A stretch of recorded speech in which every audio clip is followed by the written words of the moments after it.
दोस्तों आप देख सकते हैं मैं इस दीवार पे बल लगा रहा हूँ। मान लेते हैं कि मैं 10 न्यूटन का बल लगा रहा हूँ, लेकिन अभी मैंने अपने हाथ और दीवार के बीच में ये तकिया रख दिया। अब आपको क्या लगता है कि मेरे द्वारा लगाया गया बल पूरी तरह से दीवार पे लग रहा है? नहीं, ऐसा नहीं है कि दीवार पे कोई बल नहीं लग रहा है। दीवार पे बल जरूर लग रहा है, लेकिन 10 न्यूटन जो मैं लगा रहा था उतना ना लग के अब उससे कम लग रहा है। यानी इस तकिया ने मेरे द्वारा लगाए गए बल को सपोर्ट किया कि अपोज कर दिया, रेसिस्ट कर दिया। और यही जो प्रॉपर्टी है किसी मीडियम का फोर्स के रेसिस्ट करने का, यही कहलाता है परावैद्युतता, परमिटिविटी। मैं आपको एक और बात बताऊं कि इसके अंदर अभी रुई भरा हुआ है, इसके अंदर अबरक भरा रहता है, इसके अंदर अगर लकड़ी का डस्ट भरा रहता, तो हर स्थिति में इसका रुकावट डालने का प्रॉपर्टी जो है अलग अलग होता, और यही प्रॉपर्टी परमिटिविटी कहलाता है। एक चीज़ और मैं आपको बताऊं कि यहाँ तो ये मेरे फोर्स को रेसिस्ट कर रहा है, और लेकिन परमिटिविटी जो डिफाइन है वो चार्जेज के बीच में लगने वाले फोर्स को रेसिस्ट करने के बिहेवियर के अकॉर्डिंग। तो चलिए हम इसके आगे आपको फिर बताते हैं। दोस्तों इसी तरह से आपको समझाने के लिए हमने दो प्लेट लिया है, चालक प्लेट, और ए पे धन आवेश है और बी पर ऋण आवेश। दोनों प्लेटों के बीच में हम एक +1 कूलाम आवेश लेते हैं। मेरा सवाल है कि इस +1 कूलाम आवेश पर ए प्लेट किधर बल लगाएगा। तो आप जानते हैं कि प्लस प्लस में विकर्षण होता है, यानी यह प्लस वाला ए प्लेट इस +1 कूलाम को विकर्षित करेगा, यानी यह ए से बी की ओर बल लगाएगा। इस बल को हम लोग बोलेंगे ई ए। उसी तरह से अगर मेरा सवाल है कि इस +1 कूलाम पे बी किधर बल लगाएगा, तो आप जानते हैं कि +1 कूलाम को यह निगेटिव वाला प्लेट बी जो है अपनी ओर आकर्षिक करेगा, यानी यह बी भी इस +1 कूलाम पर ए से बी की ओर बल लगाएगा। तो इस तरह से इस +1 कूलाम पर दोनों प्लेटों द्वारा लगने वाला कुल बल कितना हो जाएगा? ई बराबर ई ए प्लस ई बी। चूँकि दोनों बल एक ही दिशा में लग रहे हैं, इसलिए हमने ई ए प्लस ई बी कर दिया। और यह बल किधर से किधर लगेगा? तो ए से बी की ओर। जानते हैं इसी बल को कहा जाता है इलेक्ट्रिक फील्ड, विद्युतीय क्षेत्र। मैं आपको बताऊं कि इकाई आवेश पे +1 कूलाम आवेश पर लगने वाले बल को ही विद्युतीय क्षेत्र कहा जाता है। जिसको हम लोग विद्युतीय क्षेत्र कहते हैं वो एक्चुअल में है क्या? बल है। और यह बल किधर से किधर लगता है सो भी देख लीजिए, ए से बी की ओर। ए से बी कहने का मतलब कि पॉजिटिव प्लेट से निगेटिव प्लेट की ओर। तो आप देख सकते हैं विद्युतीय क्षेत्र किधर से किधर लग रहा है? ए से बी की ओर, प्लस प्लेट से माइनस प्लेट की ओर। अब यदि इस विद्युतीय क्षेत्र में हम एक परावैद्युत लाकर रखते हैं, देखिएगा हम एक परावैद्युत इसके बीच लाकर रख रहे हैं। जब हम परावैद्युत इस दोनों प्लेटों के बीच में जो विद्युतीय क्षेत्र है उसमें एक परावैद्युत लाकर रखेंगे, परावैद्युत कहने का मतलब हुआ इंसुलेटर मटेरियल, जैसे rubber, plastic, mica, paper, cotton, कुछ भी इस तरह का लाकर रखेंगे, तो इस प्लस के करीब वाले सिरे पर माइनस चार्ज उत्पन्न हो जाएगा स्थिर विद्युत प्रेरण के कारण, और माइनस के करीब वाले पे प्लस। ऐसा इसलिए होता है क्योंकि जब हम परावैद्युत को विद्युतीय क्षेत्र में रखते हैं तो परावैद्युत का ध्रुवण हो जाता है, जो कि इसी चैप्टर में आगे हम लोग को पढ़ना है, परावैद्युत का ध्रुवण, वहाँ पे हम लोग सीखेंगे। इसी तरह से इसके बाकी इसके अणु या परमाणु भी इसी तरह से सज जाते हैं, जो कि यहाँ पे मैं नहीं दिखा रहा हूँ। तो इसी तरह से जब आप देख सकते हैं कि इस परावैद्युत के अंदर भी प्लस से माइनस की ओर एक विद्युतीय क्षेत्र लगेगा, और इस परावैद्युत के अंदर में जो विद्युतीय क्षेत्र लग रहा है वो विद्युतीय क्षेत्र इस बाहर वाले विद्युतीय क्षेत्र के अपोजिट डायरेक्शन में लग रहा है। यानी जब हमने इस परावैद्युत को विद्युतीय क्षेत्र में रखा तो ये परावैद्युत ध्रुवित हो गया, जिसके कारण इस परावैद्युत के अंदर भी एक विद्युतीय क्षेत्र लगने लगा, जो कि बाहर वाले विद्युतीय क्षेत्र का विरोध करने लगा, प्रतिरोध करने लगा। और इसी प्रतिरोध के गुण की माप को विद्युतशीलता कहते हैं। यह धारा के प्रवाह में प्रतिरोध उत्पन्न करने का गुण का माप नहीं है, बल्कि विद्युतीय क्षेत्र के प्रतिरोध करने का गुण का माप है, और इस गुण को विद्युतशीलता कहते हैं। आप देख सकते हैं यहाँ पे मैंने परिभाषा भी लिख दिया है। विद्युतशीलता को इप्सिलॉन से डिनोट करते हैं, ग्रीक लेटर है। और विद्युतशीलता का देखिए परिभाषा मैंने क्या लिखा है, विद्युतीय क्षेत्र में किसी माध्यम के प्रतिरोध की माप को विद्युतशीलता कहते हैं। दोस्तों विद्युतशीलता को एक और तरीके से आपको हम परिभाषित कर रहे हैं। आपको इसी चैप्टर में एक हम फॉर्मूला सिखाएंगे, phi is equal to q by epsilon naught. यह फॉर्मूला आपको सिखाया जाएगा गॉस थ्योरम पे। गॉस थ्योरम जब हम पढ़ाएंगे तो वहाँ पे ये फॉर्मूला आपको सिखाया जाएगा। और जहाँ पे फाई क्या है सो सुन लीजिए, फाई जो है फ्लक्स है, क्यू क्या है सो सुन लीजिए आवेश है, और इप्सिलॉन नॉट क्या है? विद्युतशीलता है। अब आप देख सकते हैं इसी से हम लोग एक फॉर्मूला बना सकते हैं, epsilon naught is equal to q by phi.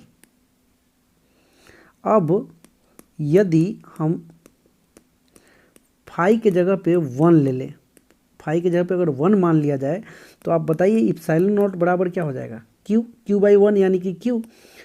तो आप खुद बताइए कि इप्सिलॉन नॉट क्या है, विद्युतशीलता। विद्युतशीलता किसे कहते हैं, आवेश को कहते हैं। कब, जब आवेश कितना फ्लक्स उत्पन्न करे, इकाई फ्लक्स। एक का मतलब हुआ इकाई, यानी आवेश का वह परिमाण जो इकाई फ्लक्स उत्पन्न करता है, उसी आवेश के परिमाण को विद्युतशीलता कहते हैं। तो यह एक नया परिभाषा भी यहाँ पर हो गया, आवेश का वह परिमाण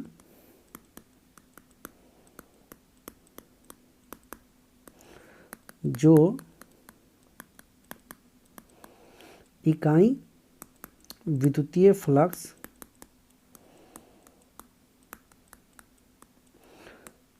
उत्पन्न करता है उसे विद्युतशीलता या परावैद्युतता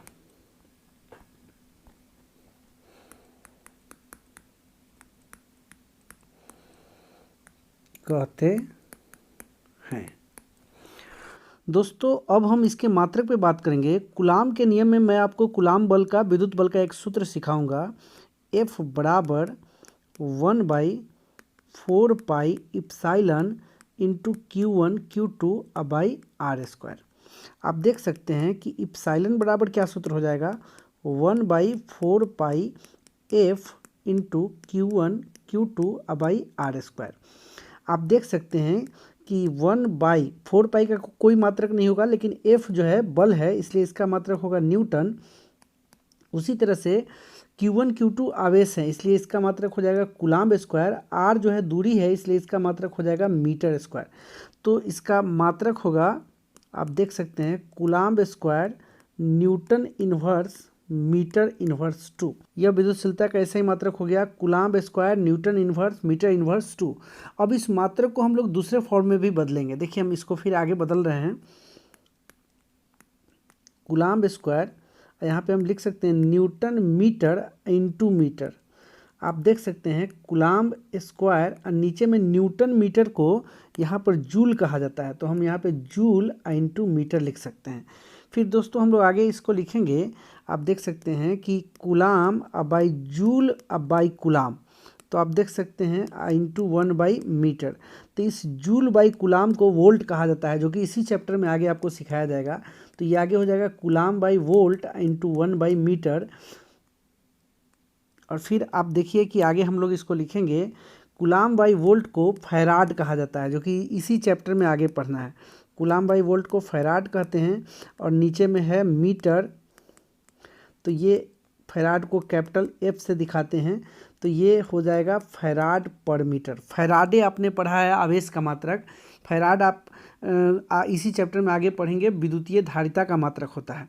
तो मैं आपको बताऊं कि आपसे अगर कोई भी पूछे कि विद्युतशीलता का ऐसा ही मात्रक क्या होगा, तो coulomb square newton inverse metre inverse 2 होगा, अथवा इसी को आप बोल सकते हैं फैराड पर मीटर। किसी कोई भी मात्रक आप जो चाहें यूज कर सकते हैं। दोस्तों इसके आगे मैं आपको बताऊं कि माध्यम की विद्युतशीलता में कोई भी दिशा नहीं होती है, इसलिए यह एक अदिश राशि है। तो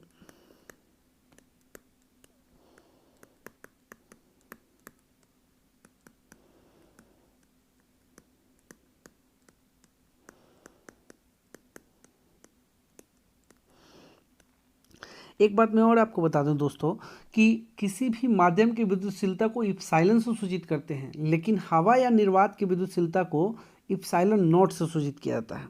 दोस्तों आप देख सकते हैं कि हवा या निर्वात की विद्युतशीलता को इप्सिलॉन नॉट से सूचित करते हैं, और इसका मान जो है 8.85 गुने 10⁻⁻12 coulomb square newton inverse metre inverse 2 होता है। ये डाटा आपको याद रख लेना है। मैं आपको बताऊं कि ये विद्युतशीलता का सबसे न्यूनतम मान है। निर्वात की विद्युतशीलता सबसे कम होती है, बाकी सभी माध्यमों की विद्युतशीलता निर्वात की विद्युतशीलता से अधिक होती है, तब जबकि हवा की विद्युतशीलता निर्वात की विद्युतशीलता के लगभग बराबर होती है, इसलिए दोनों के विद्युतशीलता को हम लोग एक ही मानकर चलते हैं। और हवा या निर्वात को छोड़कर, चूंकि यह विद्युतशीलता का सबसे न्यूनतम मान है, इसलिए हवा या निर्वात को छोड़कर अन्य जितने भी माध्यम होंगे उनकी विद्युतशीलता 8.85 × 10⁻⁻12 coulomb square newton inverse metre inverse 2 से अधिक होगी। तो देखिए हम वो भी यहाँ पे लिख रहे हैं, यानी कहने का मतलब इप्सिलॉन का वैल्यू इप्सिलॉन नॉट से अधिक होता है। दोस्तों जब हम कूलाम का नियम पढ़ेंगे तो वहाँ पे एक नियतांक हम लोग को मिलेगा 1/4 पाई इप्सिलॉन नॉट। तो यहाँ पे 1/4, अब पाई की जगह पे हम लोग लिखेंगे 3.14, और इप्सिलॉन नॉट का वैल्यू अभी हम लोग सीखे हैं 8.85 × 10⁻12। इसको जब आप सॉल्व करेंगे तो ये आएगा 8.996 × 10⁻9। इसको हम लोग लगभग 9 मान लेंगे, तो ये आएगा 9 × 10⁻9। तो आज से हम लोग सीख गए कि जहाँ भी हमको इस चैप्टर में 1/4 पाई इप्सिलॉन नॉट मिलेगा या आगे भी फिजिक्स में कहीं भी, उसके जगह पे हम लोग क्या वैल्यू डालेंगे, 9 × 10⁻9। अब दोनों तरफ 4 पाई से गुना करने पर आप देख सकते हैं कि 1/4 पाई इप्सिलॉन नॉट है, इधर भी 4 पाई से गुना करना है, और यहाँ 9 × 10⁻9 इधर भी 4 पाई से गुना करना है। तो आप देख सकते हैं कि ये 4 पाई कैंसिल हो जाएगा, और यहाँ पर बचेगा 1/इप्सिलॉन नॉट, और ये बराबर 9 में 4 पाई से गुना होगा तो हो जाएगा 36 पाई × 10⁻9। तो यह भी हम लोग डाटा याद रखेंगे कि 1/4 पाई इप्सिलॉन नॉट की जगह पे लिखेंगे 9 × 10⁻9, लेकिन 1/इप्सिलॉन नॉट की जगह पे लिखेंगे 36 पाई × 10⁻9। दोस्तों चालकों की विद्युतशीलता अनंत होती है, जिसको मैथमेटिकली आगे हम आपको प्रूफ करके भी दिखाएंगे। तो यहाँ पे हम लिख दे रहे हैं